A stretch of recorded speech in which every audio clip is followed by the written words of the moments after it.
Hi friends, welcome to Harish academy. ఈరోజు వార్తలు నిలిచిన జాతీయ అంతర్జాతీయ రాష్ట్రీయ అంశాల గురించి, వార్తలు నిలిచిన వ్యక్తులు, అవార్డులు, పుస్తకాలు, మరి క్రీడా సంబంధిత సమాచారం ఒక్కొక్క అంశాన్ని వివరంగా తెలుసుకుందాం. ఈరోజు మన ఫస్ట్ టాపిక్ వచ్చేసి ఉత్తరాఖండ్ రాష్ట్రంలోని కార్బెట్ టైగర్ రిజర్వ్ ఈరోజు ఒక సంక్షోభ పరిస్థితిని ఎదుర్కొంటూ వార్తలు నిలిచింది. Corbett tiger reserve, Corbett tiger reserve examination point of వ్యూలో డైరెక్ట్ ఒక క్వశ్చన్ అడిగే అవకాశం ఉంటుంది. ఇటీవల వార్తలు నిలిచిన కార్బెట్ టైగర్ రిజర్వ్ లేదా జిమ్ కార్బెట్ టైగర్ రిజర్వ్ ఏ రాష్ట్రం అంటారో ఉత్తరాఖండ్ రాష్ట్రం అని గుర్తుంచుకోండి. సో ఉత్తరాఖండ్ రాష్ట్రంలోని ఒక టైగర్ రిజర్వ్, ఒక పులుల సంరక్షణ కేంద్రం ఈరోజు ఒక సంక్షోభ పరిస్థితిని ఎదుర్కొంటూ వార్తలు నిలిచింది. ముఖ్యంగా పోటీ పరీక్షలకు ప్రిపేర్ అవుతున్న ప్రతి ఒక్క అభ్యర్థి కూడా ఖచ్చితంగా చదవాల్సిన కొన్ని ముఖ్యమైన అంశాలు ఉంటాయి. అందులో టైగర్ రిజర్వ్స్, వార్తలు నిలిచిన టైగర్ రిజర్వ్స్ ఏవైతే ఉంటాయో వాటిపైన ప్రత్యేకత చూపండి. ఎట్ ద సేమ్ టైం ఇటీవల కాలంలో కొన్ని సంక్షోభ పరిస్థితులను ఎదుర్కొంటూ వార్తలు ఇచ్చిన జాతీయ పార్కులు ఏవైతే ఉంటాయో వాటిపైన ప్రత్యేకమైన శ్రద్ధ చూపండి.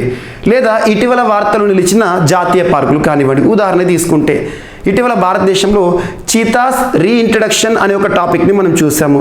భారతదేశంలో అంతరించిపోయిన చీతాస్ ఏవైతే ఉంటాయో వాటిని పునఃప్రవేశపెట్టడం జరిగింది. అప్పుడు మనకు వార్తలు నిలిచిన ఒక జాతీయ పార్క్ ఉంది, కునో నేషనల్ పార్క్, అది ఇక్కడ మధ్యప్రదేశ్. ఇటువంటి అంశం ప్రత్యేకంగా చూడండి. ఎగ్జామినేషన్ పాయింట్ ఆఫ్ వ్యూలో కమింగ్ కాంపిటేటివ్ ఎగ్జామినేషన్లో ఏ పోటీ పరీక్ష కానివ్వండి, ఏ స్థాయి పోటీ పరీక్ష కానివ్వండి, వీటిపైన direct to the point location పైన క్వశ్చన్ అడుగుతారు, ఎక్కడ ఉంది అంటారు. ఈరోజు కార్బెట్ టైగర్ రిజర్వ్ అంటున్నాను. ఏ రాష్ట్రం ఇది? ఉత్తరాఖండ్ రాష్ట్రం. ఈరోజు సంక్షోభ పరిస్థితితో వార్తలు నిలిచింది. కామన్గా ఈ ఫారెస్ట్ ఏదైతే ఉంటుందో అటవీ ప్రాంతాన్ని సంరక్షించే ఫారెస్ట్ అఫీషియల్స్ ఉంటారు కదా, ఫారెస్ట్ అధికారులు, అటవీ అధికారులు, వారు ఏం చేస్తారంటే ఈ టైగర్ రిజర్వ్ ప్రాంతంలో, ఈ టైగర్ రిజర్వ్లోని దాదాపు 6,000కు పైచిలుకు 6,093 చెట్లను నరికివేశారంట. అంటే వాళ్ళు నరికివేరు, సో వారు ఎవరైతే ఉంటారో నరికేపించారన్నట్టు, అంటే అనుమతులు జారీ చేశారు. సో టైగర్ రిజర్వ్లోని దాదాపు వృక్ష సంపద ఏదైతే ఉంటుందో, మనకు ఫారెస్ట్ అంటేనే వృక్ష సంపద, అటువంటి వృక్ష సంపదతో ఉన్న ఈ కార్బెట్ టైగర్ రిజర్వ్లోని దాదాపు 16.21 చదరపు కిలోమీటర్ల స్క్వేర్ కిలోమీటర్ల విస్తీర్ణంలోని మొక్కలు ఏవైతే ఉంటాయో, ముఖ్యంగా చెట్లు ఏవైతే ఉంటాయో వాటిని నరికివేయడానికి అనుమతులు జారీ చేశారు, నరికివేశారంట. యాక్చువల్లీ ఇక్కడ జరిగింది ఏంటంటే ఈ కార్బెట్ టైగర్ రిజర్వ్ ప్రాంతం, ఈ టైగర్ రిజర్వ్లో ఉత్తరాఖండ్ రాష్ట్ర ప్రభుత్వం ప్రత్యేకంగా ఒక టైగర్ సఫారీని ఏర్పాటు చేయాలనుకుంటుంది. టైగర్ సఫారీని ఎంత విస్తీర్ణంలో ఏర్పాటు చేయాలని చెప్పేసి ప్రణాళిక రచించిందంటే 16.21 స్క్వేర్ కిలోమీటర్స్. ఎక్కడ ఇది? ఈ కార్బెట్ టైగర్ రిజర్వ్ మొత్తం అనుకుంటే అందులో కొంత ప్రాంతంలో టైగర్ సఫారీని ఏర్పాటు చేయాలనుకుంటున్నారు. టైగర్ సఫారీని ఏర్పాటు చేయాలంటే అక్కడ ఉండే చెట్లు ఏవైతే ఉంటే వాటిని ఖచ్చితంగా చదును చేయాలి. ఇందుకోసం ముఖ్యంగా ఉత్తరాఖండ్ రాష్ట్ర ప్రభుత్వం కేంద్ర మంత్రిత్వ శాఖకి అనుమతుల కోసం ఇటీవల ఒక వినతి పత్రాన్ని సబ్మిట్ చేయడం జరిగింది. కేంద్ర మంత్రిత్వ శాఖ అంటున్నాను. మనకి భారతదేశంలో అడవులకి సంబంధించి కానివ్వండి, పర్యావరణానికి సంబంధించి కానివ్వండి, వాతావరణ మార్పుకి సంబంధించి కానివ్వండి ఒక మంత్రిత్వ శాఖ ఉంది. ఆ మంత్రిత్వ శాఖ ఏంటి? Ministry of environment, climate, forest. So ministry of environment, forest and climate change అని పిలిచిన ఒకటే. Ministry of environment, forest and climate change ఈ మంత్రిత్వ శాఖ. భారతదేశంలో అటవీ మంత్రిత్వ శాఖ అంటాం, లేదా పర్యావరణ మంత్రిత్వ శాఖ అంటాం. సో ఈ మంత్రిత్వ శాఖకి ప్రస్తుతం భూపేంద్ర యాదవ్ గారు కన్సర్న్ మినిస్టర్గా విధులు నిర్వర్తిస్తున్నారు. మంత్రుల పేరు కూడా గుర్తుంచుకోండి, భూపేంద్ర అని గుర్తుంచుకోండి. సో ఈ మంత్రిత్వ శాఖ ఉత్తరాఖండ్ రాష్ట్రానికి ఇచ్చిన అనుమతులు ఏంటంటే దాదాపు ఆ ప్రాంతాన్ని అభివృద్ధి చేయాలనుకుంటే ఆల్మోస్ట్ ఒక 100 నుండి 150 చెట్లను వరకు మాత్రం నరికివేయచ్చు. అది కూడా డెవలప్మెంటల్ యాక్టివిటీలో భాగంగా కాబట్టి. సో 100 నుండి 150 మొక్కలు మాత్రం లేదా చెట్లను మాత్రం నరికివేయచ్చు అని చెప్పారు. కానీ ప్రభుత్వం నుండి వచ్చిన అనుమతులు, కేంద్ర ప్రభుత్వం నుండి వచ్చిన అనుమతులను పక్కన పెట్టి ఇక్కడ పనిచేస్తున్న ఫారెస్ట్ అఫీషియల్స్ ఏం చేశారంటే 6,000కు పైచిలకు చెట్లను మొత్తాన్ని కూడా నరికివేశారంట. మరి దీనికి సంబంధించిన అధికారిక సమాచారం ఎక్కడికి వచ్చిందంటే ఫారెస్ట్ సర్వే ఆఫ్ ఇండియా. భారతదేశంలో ఫారెస్ట్ సర్వే ఆఫ్ ఇండియా అంటే భారతదేశంలో అడవుల మొత్తాన్ని కూడా సర్వే చేసే ఒక సంస్థ. దీని యొక్క హెడ్ క్వార్టర్ ఎక్కడ ఉంది అంటే ఉత్తరాఖండ్ రాష్ట్రంలోని డెహ్రాడూన్. మనకు ఎవ్రీ ఇయర్ కాదు, ఎవ్రీ 2 years కూడా ఫారెస్ట్ సర్వే అని చెప్పేసి ప్రత్యేకమైన గణాంకాలు మనం చూస్తూ ఉంటాం. So state of forest report అని చెప్పేసి, స్టేట్ ఆఫ్ ఫారెస్ట్ రిపోర్ట్ అంటే భారతదేశంలో అడవుల పరిస్థితి ఎలా ఉందని చెప్పేసి ఆ రిపోర్ట్ వీరే విడుదల చేస్తారు. సో జస్ట్ గుర్తుంచుకోండి, ఫారెస్ట్ సర్వే ఆఫ్ ఇండియా వారు ఈరోజు చెప్పింది ఏంటంటే కార్బెట్ టైగర్ రిజర్వ్లో 6,000కు పై చిలుకు మహావృక్షాలను, చెట్లను నరికివేశారు. దీనికి కారణం అక్కడ ఉన్న ఫారెస్ట్ అఫీషియల్స్, ఫారెస్ట్ అధికారులు అని చెప్పడం జరుగుతుంది. సో ఒక టైగర్ సఫారీ ఏర్పాటు కోసం అటవీ ప్రాంతాన్ని ఇంత పెద్ద ఎత్తున ధ్వంసం చేయాల్సిన అవసరం ఏమొచ్చిందని చెప్పేసి ఫారెస్ట్ సర్వే ఆఫ్ ఇండియా వారు ఒక హెచ్చరికను జారీ చేయడం ద్వారా ఈ అంశం వార్తల్లోకి వచ్చింది. ఇదంతా ఒక సంక్షోభ పరిస్థితి. అటవీ ప్రాంతాలకి సంబంధించిన ఇటువంటి వివాదాల వార్తలకు వస్తే చూడండి, ఎగ్జామ్లో అడగొచ్చు కూడా. సో ఇటీవల వార్తలు నిలిచిన కార్బెట్ టైగర్ రిజర్వ్, ఇది ఒకటి గుర్తుంచుకోండి సరిపోతుంది. సో నెక్స్ట్ ఈరోజు సెకండ్ టాపిక్ వచ్చేసి ఛత్తీస్గఢ్ రాష్ట్ర ప్రభుత్వం, ఛత్తీస్గఢ్ రాష్ట్ర ప్రభుత్వం గౌతన్స్ రాష్ట్రంలో గౌతాన్స్ అంటే ఏంటంటే కౌ షెల్టర్స్ అంటే ఏంటంటే మనం ఆవులను సంరక్షించడానికి షెడ్లు వేస్తాం కదా, ఆ షెడ్స్ అన్నట్టు. ఇక్కడ కాంటెంట్ ఏంటి, అసలు కాన్సెప్ట్ ఏంటంటే ఛత్తీస్గఢ్ రాష్ట్ర ప్రభుత్వం ఇటీవల Mahatma Gandhi rural industrial parks అని చెప్పేసి ప్రత్యేకంగా కొన్ని పార్కులను, ఇండస్ట్రియల్ పార్కులను, పారిశ్రామిక ప్రాంతాలను డెవలప్ చేస్తుంది. ఇక్కడ చూడండి, మహాత్మా గాంధీ గారి పేరిట రూరల్ అంటే గ్రామీణ, ఇండస్ట్రియల్ పార్క్స్ పారిశ్రామిక పార్కులు అంటే ఏంటి, పరిశ్రమలు అభివృద్ధి చేయడం. కానీ ఎక్కడంట గ్రామీణ ప్రాంతాల్లో పారిశ్రామిక అభివృద్ధి ధ్యేయంగా రాష్ట్ర ప్రభుత్వం ప్రారంభించిన ప్రత్యేకమైన కార్యక్రమం. ఇందులో భాగంగా ఏం చేస్తుంది అంటే రాష్ట్రంలోని గౌతన్స్ ఉంటాయి కదా, గౌతన్స్ అంటే కౌ షెల్టర్స్ లేదా పశువులకి సంబంధించిన షెడ్స్ ఉంటాయి కదా, ఆ షెడ్స్ని కూడా గౌతన్స్ని ఇండస్ట్రియల్ పార్కులుగా మారుస్తున్నట్టుగా ఒక ఉత్తర్వును విడుదల చేసింది. ఇది డెవలప్మెంటల్ యాక్టివిటీ, ఇది ప్రశంసించదగిందే. సో అంటే గ్రామీణ ప్రాంతాల్లో మొత్తం కూడా కౌ షెల్టర్స్ లేదా పశువులను కట్టేసే ప్రాంతాలు కూడా మనం ఇండస్ట్రియల్ చిన్న చిన్న కాటేజ్ ఇండస్ట్రీస్ని కూడా అభివృద్ధి చేసే ఒక ప్రక్రియను గుర్తుంచుకోండి. అండ్ ఇక్కడ గుర్తుంచుకోండి, గౌ అంటే కౌ అని గుర్తుంచుకోండి. ఇటీవల కౌ ప్రొటెక్షన్ రిలేటెడ్గా తరచూ వార్తలు నిలుస్తున్న రాష్ట్రం ఛత్తీస్గఢ్ రాష్ట్రం. Chhattisgarh very very important state to be focused for coming competitive examinations about cow protection activities. అంటే ఏంటంటే ఆవుల సంరక్షణ, గోల సంరక్షణ సంబంధించి తరచూ వార్తలకు వస్తుంది. సో గోదాన న్యాయ యోజన అని చెప్పేసి ఇటీవల మనం ఒక అంశాన్ని మనం చూసాం. ఇటువంటి అంశాలను ప్రత్యేకంగా లింక్ చేసుకోండి. సో ఇది మనకు ప్రత్యేకంగా ఛత్తీస్గఢ్ రాష్ట్రానికి సంబంధించిన సంపూర్ణ సమాచారం. గౌతన్స్ని ఇండస్ట్రియల్ లేదా రూరల్ ఇండస్ట్రియల్ పార్కులుగా మారుస్తున్నట్టుగా ఛత్తీస్గఢ్ రాష్ట్ర ప్రభుత్వం తీసుకున్న నిర్ణయం. అండ్ నెక్స్ట్ వాయుసేనలోకి ప్రచండ్. భారతదేశంలోనే పూర్తి స్వదేశీ పరిజ్ఞానంతో, ఇటీవల కాలంలో ఈ వర్డ్ని తరచూ మనం వాడుతున్నాం, పూర్తి స్వదేశీ పరిజ్ఞానంతో అంటున్నాను. అంటే అర్థం ఏంటి, ఇండిజినస్ టెక్నాలజీ, భారతదేశంలోని సంస్థలు మన భారతదేశం లోపల మన సొంత పరిజ్ఞానాన్ని వాడుకొని తయారు చేయడం. సో ఇటీవల మనం ఐఎన్ఎస్ విక్రాంత్ అని చెప్పేసి భారతదేశంలోని మొట్టమొదటి పూర్తి స్వదేశీ పరిజ్ఞానంతో తయారు చేయబడిన విమాన వాహక నౌక. ఇటువంటి ప్రత్యేకంగా చూడండి, ఎగ్జామినేషన్లో ఇటువంటి వెహికల్స్ పైన కూడా క్వశ్చన్స్ అడుగుతారు. ప్రచండ్ అంటే అర్థం ఏంటిది అంటే భారతదేశ వాయుసేనలోకి ప్రవేశపెట్టబడిన ఒక అడ్వాన్స్డ్ అంటే అధునాతన లైట్ కాంబాట్ హెలికాప్టర్. దీన్ని ఎవరు తయారు చేశారంటే హిందుస్థాన్ ఏరోనాటిక్స్ లిమిటెడ్ HAL సంస్థ. సో ఈ సంస్థ తయారు చేసిన లైట్ కాంబాట్ హెలికాప్టర్ ఏదైతే ఉంటుందో దాని పేరే ప్రచండ్. ఇక్కడ వివరణ చూద్దాం, దాని ప్రత్యేకత చూద్దాం. ఎయిర్ ఫోర్స్లో చేరిన స్వదేశీ యుద్ధ హెలికాప్టర్లు. రక్షణ శాఖ మంత్రి ప్రస్తుతం concerned person who is discharging duties of ministry of defence, so Rajnath Singh. అన్ని వాతావరణ పరిస్థితుల్లోనూ పనిచేసే సామర్థ్యం. స్వదేశీ పరిజ్ఞానంతో తయారు చేసిన తేలికపాటి యుద్ధ హెలికాప్టర్లు ప్రచండ్ భారత వాయుసేన అమ్ముల పొదిలోకి చేరింది. రాజస్థాన్లోని జోధ్పూర్ ఎయిర్ ఫోర్స్ స్టేషన్లో ఏర్పాటు చేసిన కార్యక్రమంలో రక్షణ శాఖ మంత్రి రాజ్నాథ్ సింగ్ గారు 4 ప్రచండ్ హెలికాప్టర్లను వాయుసేనలో ప్రవేశపెట్టారు. ఈ హెలికాప్టర్లను ప్రభుత్వ రంగ సంస్థ అయిన హిందుస్థాన్ ఏరోనాటిక్స్ లిమిటెడ్ అభివృద్ధి చేసింది. 1999 కార్గిల్ యుద్ధం తర్వాత ఇటువంటి తేలికపాటి యుద్ధ హెలికాప్టర్ల అవసరాన్ని గుర్తించిన నేపథ్యంలో ప్రచండ్ను అభివృద్ధి చేయడం జరిగిందంట. ప్రధానంగా వీటిని పర్వత ప్రాంతాల్లో కార్యకలాపాల కోసం వినియోగిస్తారు. సో మన రక్షణ రంగ అవసరాలు తీర్చుకోవడానికి మన పూర్తి స్వదేశీ పరిజ్ఞానాన్ని ఆయుధంగా వాడుకున్నాం. దీని యొక్క ప్రత్యేకతలు ఏంటంటే డబుల్ ఇంజన్. సో 2 ఇంజన్లు కలిగిన ఈ యుద్ధ హెలికాప్టర్ దాదాపు 5.8 టన్నుల బరువును మోసుకెళ్తుందంట గాల్లోకి. అండ్ ఎయిర్ టు ఎయిర్ క్షిపణులు. So air to air missiles ఉంటాయి కదా, missiles are of different types. Surface to air, air to surface అని చెప్పేసి. సో ఎయిర్ టు ఎయిర్ క్షిపణులు, 20 mm ట్యూరెట్ గన్స్ మరియు రాకెట్ వ్యవస్థ, ఇతర ఆయుధ ఏర్పాట్లు ఉంటాయంట. పగలుతో పాటు రాత్రి వేళల్లోనూ ట్యాంకులు, బంకర్లు, డ్రోన్లు ఇతర శత్రు లక్ష్యాలను ఛేదిస్తాయంట. అత్యాధునిక తేలికపాటి యుద్ధ హెలికాప్టర్ ధ్రువ్ మాదిరిగానే ప్రచండ్ కూడా ఫీచర్లు ఉంటాయంట. రిమోట్ పైలటెడ్ తక్కువ వేగం ఉన్న శత్రు విమానాలకు వ్యతిరేకంగా వీటిని మోహరించవచ్చు. ప్రచండ్ ఎగ్జామ్లో అడగవచ్చు. పూర్తి స్వదేశీ పరిజ్ఞానంతో తయారు చేయబడిన అడ్వాన్స్డ్ లైట్ కాంబాట్ హెలికాప్టర్స్ పేరు ఏంటంటే ప్రచండ్ అని గుర్తుంచుకోండి. Very very important. And next, so నిన్నటి క్లాస్లో మనం వైద్యశాస్త్రంలో నోబెల్ పురస్కార గ్రహీతగా ఒక పర్సన్ని మనం డిస్కస్ చేస్తాం. ఈరోజు ఫిజిక్స్కి సంబంధించి, సో మీకు ఆల్రెడీ నిన్నటి క్లాస్లో నేను మెన్షన్ చేశాను, నోబెల్ పురస్కారాలు ప్రతి సంవత్సరం కూడా వార్తలు నిలుస్తాయని చెప్పేసి. ఈ వారం అంతా కూడా వార్తలోకి వస్తాయి. ఫస్ట్ మెడిసిన్లో నోబెల్ పురస్కార గ్రహీతల పేర్లు చూస్తాం మనం. ఆ తర్వాత ఫిజిక్స్, అండ్ నెక్స్ట్ వచ్చేసి కెమిస్ట్రీలో నోబెల్ పురస్కార గ్రహీతల పేర్లు ఒకరోజు తర్వాత ఒకటి వరుస క్రమం ఎగ్జామ్లో అడుగుతారు. నోబెల్ పురస్కారాలకు సంబంధించి గ్రహీతల పేర్లు అనౌన్స్మెంట్, ఆ ఆర్డర్ని గుర్తించండి అని చెప్పేసి.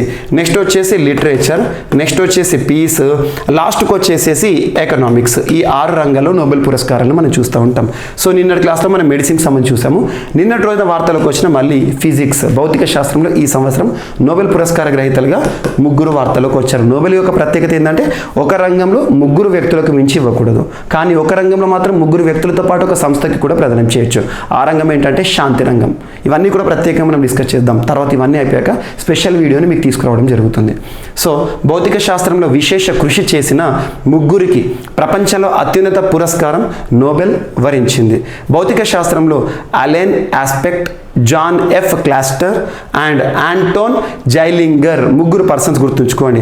Allen Aspect, John F Clauser and Anton జైలింగర్లకు నోబెల్ పురస్కారం దక్కిందంట. స్టాక్హోమ్లోని రాయల్ స్వీడిష్ అకాడమీ, సో ఫిజిక్స్లో నోబెల్ పురస్కార గ్రహీతలను ఎవరు ప్రకటిస్తారు? కెమిస్ట్రీలో నోబెల్ పురస్కార గ్రహీతలు కూడా ఈ సంస్థే ప్రకటిస్తుంది. Royal Swedish academy of sciences ఎక్కడుంది? స్టాక్హోమ్, స్వీడన్ రాజధాని. వారు ప్రకటించడం జరిగింది. వీరు చేసిన పరిశోధన ఏంటంటే ఫోటాన్స్ ఉంటాయి కదా, ఫోటాన్లపై ప్రయోగాలు అండ్ బెల్ సిద్ధాంతంలో చిక్కుముడులు అండ్ క్వాంటమ్ ఇన్ఫర్మేషన్ సైన్సెస్లో వీరు చేసిన ప్రయోగాలకు గాను 3కి ఈ సంవత్సరం నోబెల్ దక్కింది. ఇది ఒకటి వెరీ వెరీ ఇంపార్టెంట్. నోబెల్ గురించి క్వశ్చన్ లేకుండా క్వశ్చన్ పేపర్ ఉండదు రానున్న ఏ పోటీ పరీక్షను కూడా. అండ్ వివాదాలు కూడా వార్తలు ఇస్తే ప్రత్యేకంగా చూడండి. అండ్ నెక్స్ట్ వచ్చేసి మండుతున్న నగరాలు అనే ఒక అంశం వార్తల్లోకి వచ్చింది. భూతాపం ఏదైతే ఉంటుందో, ముఖ్యంగా మనకు గ్లోబల్ గ్రీన్ హౌస్ గ్యాసెస్ పెరగడం, గ్లోబల్ వార్మింగ్, ఇవన్నీ కూడా మన వాతావరణ మార్పులో చూస్తున్నాం. భూతాపం వేడెక్కుతుందంట, అంటే భూమి వేడెక్కుతుందంట. దానికి సంబంధించి చైనాకి సంబంధించి ఒక పరిశోధన చెప్తున్నారు. సో భూతాపంతో నగరాలు వేగంగా వేడెక్కిపోతున్నాయి. మెగా సిటీల్లో అయితే ఉపరితల ఉష్ణోగ్రత ఉడికిపోతున్నది. ప్రపంచవ్యాప్తంగా ఉన్న నగరాల్లో దశాబ్దంలో సరాసరిన 0.5 డిగ్రీ సెల్సియస్ ఉష్ణోగ్రత పెరిగింది. ఈ చేదు నిజాలు చైనాకు చెందిన నంజింగ్ యూనివర్సిటీ పరిశోధకుల అధ్యయనం తెలిసిందంట. శాస్త్రవేత్తలు 2002 నుండి 2021 వరకు ప్రపంచవ్యాప్తంగా 2000 నగరాల ఉష్ణోగ్రత డేటాను విశ్లేషించారంట. జస్ట్ గుర్తుంచుకోండి ఎంత పెరుగుతుందని చెప్పారని చెప్పేసి. అండ్ నెక్స్ట్, ఇండియా మరియు భారత్ మరియు న్యూజిలాండ్కి సంబంధించిన నావికా దళాల మధ్య కుదిరిన ఒక ఒప్పందం.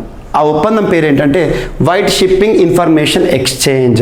So white shipping information exchange పేరిట ఇటీవల భారత నావికా దళం ఏ దేశ నావికా దళంతో ప్రత్యేకంగా సమాచార మార్పిడికి సంబంధించిన ఒప్పందంతో వార్తలు ఇచ్చింది అంటే ఇండియా, న్యూజిలాండ్. భారతదేశం తరపున నావీ చీఫ్, ప్రస్తుతం నావీ చీఫ్, ఈ త్రివిధ దళాల అధిపతుల పేర్లు గుర్తుంచుకోండి. ఇండియన్ నావీ చీఫ్ ప్రస్తుతం ఆర్ హరికుమార్ గారు ఉన్నారు. మరి కౌంటర్ పార్ట్ అంటే న్యూజిలాండ్కి సంబంధించిన నావీ చీఫ్ ఎవరంటే డేవిడ్ ప్రాక్టర్. సో ఈ ఒప్పందం యొక్క ఉద్దేశం ఏంటంటే to promote greater transparency in maritime domain. Maritime అనే పదం ఎక్కడ వచ్చినా కూడా గుర్తుంచుకోండి, that is the term related to sea or ocean, సముద్ర అనే అర్థాన్ని ఇస్తుంది. సో మ్యారిటైమ్ సమాచారానికి సంబంధించి ట్రాన్స్పరెన్సీ పెంచడం, ఇది ఒకటి ఒప్పందం. సో ఇండియా, న్యూజిలాండ్ మధ్య కుదిరిన ఒక ఒప్పందం. అండ్ నెక్స్ట్, కారుణ్య నియామకం అనేది హక్కు కాదు అని చెప్పేసి సుప్రీంకోర్టు వార్తలకు వచ్చింది. ఫస్ట్ ఆఫ్ ఆల్ కారుణ్య నియామకం అంటే ఏంటో తెలియాలి. కారుణ్య నియామకం అంటే ఏం లేదు. ఉదాహరణకి ఒక పర్సన్ ఏ అనే ఒక వ్యక్తి తను విధి నిర్వహణలో ప్రభుత్వ ఉద్యోగి అనుకోని పరిస్థితుల్లో విధి నిర్వహణలో అంటే తను పనిలో ఉన్నప్పుడు, అంటే తను ఇంకా సర్వీస్లో ఉన్నప్పుడు మరణించాడు అనుకోండి. అలా ఫ్యామిలీ బ్రెడ్ విన్నర్ తనపైన ఆధారపడి కుటుంబం అంతా కూడా బ్రతుకుతారు. కాబట్టి ఫ్యామిలీ బ్రెడ్ విన్నర్ ఆ ఉద్యోగం చేసేవాడు సంపాదించేవాడు చనిపోయాడు అనుకోండి, మరి ఆ కుటుంబం యొక్క బాధ్యత ఎవరు చూసుకుంటారు? అందువల్ల తనపైన డిపెండెంట్స్ ఎవరైతే ఉంటారో డిపెండెంట్స్లో ఎవరో ఒకరికి, అయితే భార్యకు కానీ లేదా తన కడుపున పుట్టిన వారు ఎవరైతే ఉంటారో వారికి కానీ ప్రభుత్వం ఒక సానుభూతితో కల్పించే ఒక నియామకం కారుణ్య నియామకం. ఇంకోటి గుర్తుంచుకోండి, భారతదేశ అత్యున్నత చట్టమైన రాజ్యాంగంలో ఆర్టికల్ 43 ప్రత్యేకంగా మనకి ఇటీవల కాలంలో కారుణ్య నియామకాలు కానివ్వండి, దీనికి సంబంధించి కానివ్వండి, ప్రత్యేకంగా మనకు డిస్కస్ చేస్తూ ఉంటూ వార్తలకు వచ్చింది. సో ఇక్కడ మనం చూద్దాం. సో కారుణ్య నియామకం హక్కు కాదని సుప్రీంకోర్టు స్పష్టం చేసింది. అనుకోకుండా ఎదురైన ప్రతికూల సందర్భం నుంచి బాధిత కుటుంబానికి ఉపశమనం కలిగించడమే కారుణ్య నియామకం అని చెప్పింది. ఈ మేరకు సింగిల్ జడ్జి ఆదేశాలను సమర్థిస్తూ కేరళ హైకోర్టు ద్విసభ్య ధర్మాసనం ఇచ్చిన తీర్పును జస్టిస్ ఎంఆర్ షా, జస్టిస్ కృష్ణమురళితో కూడిన ధర్మాసనం గత వారం పక్కన పెట్టింది. సో కారుణ్య నియామకం కావాలని ఇవ్వాలని ఓ మహిళ పెట్టుకున్న దరఖాస్తును పరిశీలించని హైకోర్టు న్యాయమూర్తి చెప్పడం జరిగింది. కేసు వేసిన మహిళ తండ్రి సదరు కంపెనీలో 1995, సో ఆ కంపెనీ పేరు అవసరం లేదు, సో ఆ కెమికల్స్ ట్రావెన్కోర్ లిమిటెడ్ సంస్థ అవసరం లేదు, 1995 డ్యూటీలో ఉండగా ఆయన మృతి చెందారంట. మరణించిన సమయంలో ఆయన భార్య కూడా ఉద్యోగం చేస్తున్నారు కాబట్టి కారుణ్య ప్రాతిపదికన నియామక అర్హత లేదని చెప్పేసి సుప్రీంకోర్టు ధర్మాసనం తాజాగా చెప్పింది. మరణించిన ఉద్యోగపై ఆధారపడిన వ్యక్తికి కారుణ్య నియామకం ఇవ్వడం అనేది ఉద్యోగాల నియామకాల విషయంలో పేర్కొన్న నిబంధనలకు మినహాయింపని తీర్పు చెప్పడం జరిగింది. జస్ట్ గుర్తుంచుకోండి, కారుణ్య నియామకం అనేది ఒక హక్కుగా పొందకూడదు, అదొక అవకాశం, ఒక సానుభూతిగా ప్రభుత్వాలు ఇచ్చే ఒక చర్యగా చూడాలి. అండ్ నెక్స్ట్ ముగిసిన మంగళయాన్ మనకు మార్స్ ఆర్బిటార్ మిషన్ అని చెప్పేసి మంగళయాన్ ప్రోగ్రామ్, అంగారకుడు లేదా రెడ్ ప్లానెట్, అరుణ గ్రహం ఏ పేరుతో పిలిచిన ఒకటే. సో అటువంటి మార్స్ పైన ప్రయోగాల భాగంగా భారతదేశము 2014 సెప్టెంబర్ 24వ తేదీన మార్స్ పైన మనం సాధించిన ఒక ఘనత మనందరికీ తెలుసు. అటువంటిది మార్స్ లేదా మంగళయాన్ ఒక ముగిసిన అధ్యాయంగా మనం చూస్తున్నాం ఈ రోజున. అంగారకుడిపై అధ్యయనం కోసం భారత అంతరిక్ష పరిశోధన సంస్థ ప్రయోగించిన మంగళయాన్ ప్రస్థానం ముగిసిందంట. అంటే to observe, to study, to examine Mars అని గుర్తుంచుకోండి. గ్రౌండ్ స్టేషన్తో మార్స్ ఆర్బిటార్కు సంబంధాలు తెగిపోయాయని ఇస్రో సోమవారం అధికారికంగా ప్రకటించింది. మంగళయాన్ మిషన్ ముగిసినట్టేనని ప్రకటించింది. ఈ మార్స్ ఆర్బిటార్ మిషన్ని ఇస్రో 2013 నవంబర్ 5న ప్రయోగించింది. 6 నెలలు మాత్రమే పనిచేసేలా దీన్ని రూపొందించారు, కానీ ఇప్పటి కూడా వచ్చింది. 2013లో ప్రయోగిస్తే 2014 సెప్టెంబర్ 24 మార్స్కి మనం చేరుకోవడం జరిగింది. అయితే అంచనాలకు మించి 8 ఏళ్ల పాటు పనిచేసింది, ఇది సేవలు అందించింది. 6 నెలలు అనుకుంటే 8 ఏళ్ళు పనిచేయడం అంటే మామూలు విషయం కాదు. That is our talent, Indian scientist talent, ISRO scientist. So అంగారకుడికి సంబంధించిన వేల ఫోటోలు పంపింది. ఇటీవల సుదీర్ఘ గ్రహణాల కారణంగా ఇంధనం ఆగిపోయిందని లేదా అయిపోవడం, బ్యాటరీ స్థాయి పడిపోవడం గత నెల 27న జరిగిన సమావేశంలో ఇస్రో శాస్త్రవేత్తలు తెలిపారు. సో మార్స్ ఇటీవల కాలంలో రానున్న పోటీ పరీక్షలు సైన్స్ అండ్ టెక్నాలజీ సంబంధించి మార్స్ గురించి ఏదో ఒక క్వశ్చన్ అడుగుతారు. అదే మార్స్ పైన అమెరికాకు సంబంధించి పర్సీవరెన్స్ రోయర్ అనే అంశాన్ని మనం చూస్తూ ఉన్నాం తరచు కూడా. మార్స్ పైన హెలికాప్టర్ని ఎగరవేసిన మొట్టమొదటి దేశం ఏదంటే అమెరికా, నాసా. సో ఇంజెన్యూనిటీ అనే ఒక హెలికాప్టర్. అండ్ మార్స్ పైన చైనా చేస్తున్న ప్రయోగాలు Zhurong rover, China fire goddess name Zhurong rover. And Mars పైన యుఏఈ చేస్తున్న ఒక ఆపరేషన్ హోప్ మిషన్. గుర్తుంచుకోండి ఇవన్నీ. ఇండియా అనగానే Mars, Mangalyaan, Mars orbiter mission. And next విశ్వాస పరీక్షలో నెగ్గిన పంజాబ్ సర్కార్ గత విశ్వాస పరీక్ష. యాక్చువల్గా విశ్వాస పరీక్ష అంటే ఏంటో తెలిస్తే చాలు. ఇక్కడ ఎట్లా నెగ్గింది అన్నీ అవసరం లేదు, ఎందుకంటే ఇటీవల తరచు వార్తలకు వస్తుంది. విశ్వాస పరీక్షకు సంబంధించి మహారాష్ట్ర వార్తలకు వచ్చింది, బీహార్ వార్తలకు వచ్చింది, అండ్ పంజాబ్ వార్తలకు వచ్చింది. సో ఇక్కడ విశ్వాస పరీక్ష అంటే ఏంటో చూద్దాం. విశ్వాస తీర్మానం అనేది ఎవరు ప్రవేశపెడతారంటారు ఎగ్జామినేషన్ పాయింట్ ఆఫ్ వ్యూలో? సో ప్రభుత్వం ప్రవేశపెడుతుంది. సో ప్రభుత్వం రాష్ట్రంలో అయితే రాష్ట్ర ప్రభుత్వం, కేంద్రంలో అయితే కేంద్ర ప్రభుత్వం. ఎక్కడ ప్రవేశపెడతారు అని క్వశ్చన్ అడుగుతారు. ఎక్కడ? ప్రజలు ఎన్నుకున్న సభ. ఉదాహరణకి పార్లమెంట్లో అయితే లోక్సభలో, రాష్ట్రంలో అయితే అసెంబ్లీలో. ఇవి ప్రజలు ఎన్నుకున్న సభలు.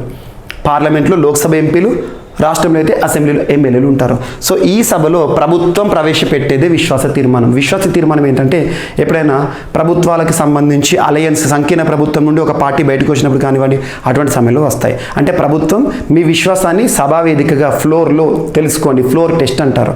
విశ్వాస తీర్మానం నెగ్గిందనుకోండి, ప్రభుత్వం కొనసాగుతుంది. ఉదాహరణకు చెప్తాను, 117 మెంబర్స్ ఇప్పుడు పంజాబ్లో ఉన్నారు. పంజాబ్లో 117 విశ్వాస తీర్మానాన్ని ఎవరు ప్రవేశపెడతారు? రాష్ట్ర ప్రభుత్వం, అంటే రాష్ట్ర ముఖ్యమంత్రి భగవత్ సింగ్ మాన్ గారు ప్రవేశపెడతారు. ఈ 117లో విశ్వాస తీర్మానం నెగ్గాలంటే ఏంటంటే ఏ సభలో అయితే ప్రవేశపెడుతున్నాం అంటే అసెంబ్లీలో ప్రవేశపెడతాం కదా రాష్ట్రంలో, కాబట్టి అసెంబ్లీలో ఎంతమంది సభ్యులు హాజరయ్యి ఓటు వేసిన సభ్యులు ఎవరైతే ఉంటారో అందులో సగానికంటే ఎక్కువ ప్రభుత్వానికి మద్దతు ఇస్తే చాలంటే విశ్వాస తీర్మానం నెగ్గితే ప్రభుత్వం కొనసాగుతుంది. ఒకవేళ ప్రభుత్వం ప్రవేశపెట్టిన విశ్వాస తీర్మానం కనుక వీగిపోయింది అనుకోండి, ప్రభుత్వం రాజీనామా చేసినట్లే మనం భావించాలి. సో విశ్వాస తీర్మానం నెగ్గాలి ప్రభుత్వం కొనసాగాలంటే. నెక్స్ట్ ఇంకోటి ఉంటుంది అవిశ్వాస తీర్మానం. అవిశ్వాస తీర్మానం అనేది ప్రభుత్వం పట్ల నమ్మకం పోయింది అని చెప్పేసి ప్రతిపక్షాలు ప్రవేశపెడతాయి సేమ్ సభలో. అవిశ్వాస తీర్మానం నెగ్గింది అనుకోండి, ప్రభుత్వం రాజీనామా చేయాలి. విశ్వాస తీర్మానం నెగ్గాలంటే ప్రభుత్వం కొనసాగుతుంది. అదే అవిశ్వాస తీర్మానం నెగ్గితే ప్రభుత్వం కూలిపోయినట్టే, ఇది గుర్తుంచుకోండి. సో విశ్వాస తీర్మానాన్ని ప్రభుత్వం ఎందుకు ప్రవేశపెడుతుందంటే సభా వేదికగా మా ప్రభుత్వం పైన ఎంతమంది నమ్మకంతో ఉన్నారు, విశ్వాసంతో ఉన్నారని చెప్పేసి అడగడం అన్నట్టు.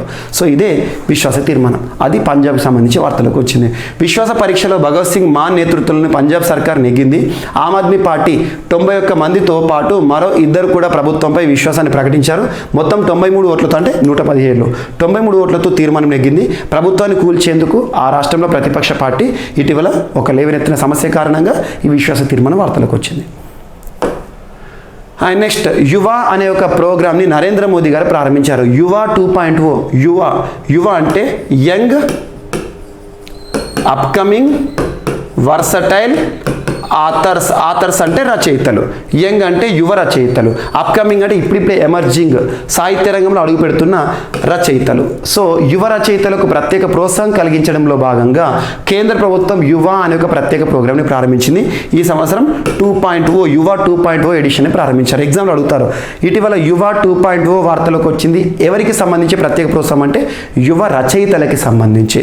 సో యంగ్ అప్కమింగ్ అంటున్నాను. సో గుర్తుంచుకోండి, it is a platform prime minister scheme for mentoring young authors అని గుర్తుంచుకోండి సరిపోతుంది, యువ రచయితలను ఎంకరేజ్ చేయడానికి.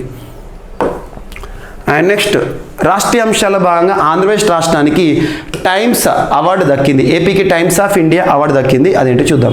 పోర్ట్ ఆధారిత మౌలిక వసతుల అభివృద్ధిలో times of India group award AP రాష్ట్రానికి దక్కింది. ఢిల్లీలో జరిగిన కార్యక్రమంలో రాష్ట్ర ప్రభుత్వం తరపున మంత్రి అమర్నాథ్ ఈ అవార్డుని అందుకున్నారంట. పోర్ట్ ఆధారిత అభివృద్ధిలో దేశంలోనే అత్యుత్తమ రాష్ట్రంగా నిలిచిందని మంత్రి చెప్పారు. Just times of India award. And next topic వచ్చేసి వార్తలు ఇచ్చిన పుస్తకాలు. ఈరోజు వార్తలు నిలిచిన ఫస్ట్ పుస్తకం ఇండియాస్ పాకిస్తాన్ కొనండ్రమ్ అనే ఒక పుస్తకం వార్తలు వచ్చింది. దీని యొక్క ట్యాగ్లైన్ ఏంటంటే managing a complex relation.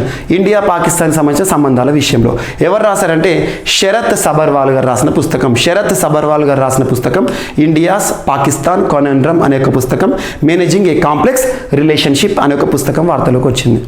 Next ఈరోజు వార్తలు ఇచ్చిన చివరి అంశం ఒక టాపిక్ బుక్ సంబంధించి the last heroes food soldiers of Indian freedom. భారత స్వాతంత్రోద్యమానికి సంబంధించిన ఒక చరిత్ర ఆధారంగా రాయబడిన పుస్తకం the last heroes food soldiers of Indian freedom అనే ఒక పుస్తకాన్ని పెంగ్విన్ పబ్లికేషన్స్ వారు లాంచ్ చేశారు. That is the prestigious book. ఈ పుస్తకం యొక్క రచయిత ఎవరంటే పి సాయినాథ్ గారు రాసిన పుస్తకం. అండ్ ఇంకోటి గుర్తుంచుకోండి, ఈ పుస్తకాలకు సంబంధించిన సమాచారం ఎక్కడ మనకు ఎక్కువగా దొరుకుతుంది అంటే టైమ్స్ ఆఫ్ ఇండియా పేపర్ ఉంటుంది కదా ఇంగ్లీష్. మీకు చెప్పే ప్రతి ఇష్యూ కూడా అన్ని జాతీయ పత్రికల్లోనే తీసుకోవడం జరుగుతుంది.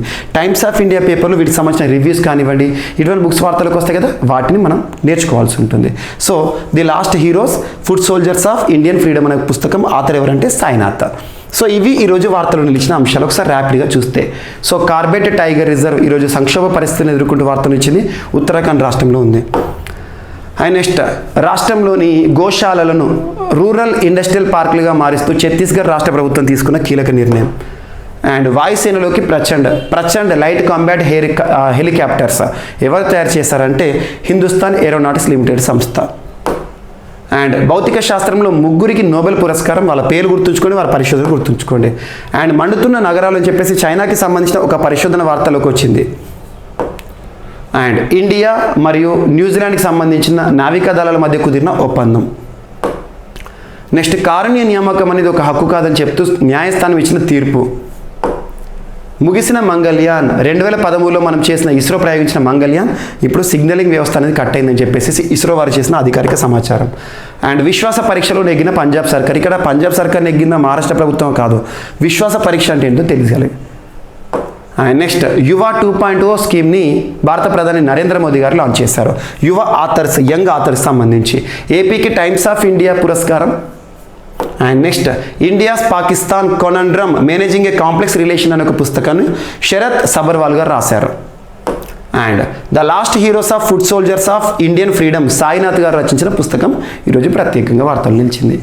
సో ఇవి ఈరోజు వార్తలు నిలిచిన అంశాలు. మిస్లేనియస్ అంశాలు ఏమైనా మిగిలిపోతే మాత్రం రేపటి క్లాస్లో యాడ్ చేసుకొని నేర్చుకుందాం. మళ్ళీ రేపు కలుద్దాం. Thank you.